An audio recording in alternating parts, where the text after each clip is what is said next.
ज्या वेळेला पेशंटला अतिशय जुनाट पोटाचा त्रास आहे, भयंकर स्वरूपात जळजळ, मळमळ, पित्ताची गुळणी आणि उलट्या असा त्रास होत असतो,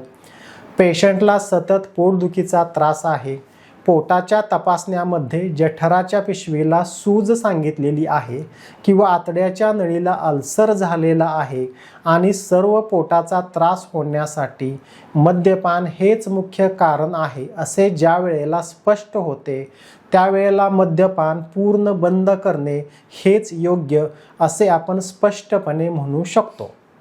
कारण ज्या वेळेला जठराच्या पिशवीला व आतड्याला तीव्र सूज असते किंवा अल्सर तयार झालेला असतो, अशा वेळेला ॲसिडपासून किंवा आम्लपित्तापासून आतड्याचे संरक्षण करणारी त्वचा जखमी झालेली असते, झिजलेली असते आणि मग त्यात मद्यपान केल्यामुळे ही प्रक्रिया अगदी चौपट वेगाने घडते. म्हणजे आतड्याची संरक्षक त्वचा पूर्ण नष्ट होते आणि भयंकर स्वरूपाचा अल्सर होण्याचा धोका संभवतो.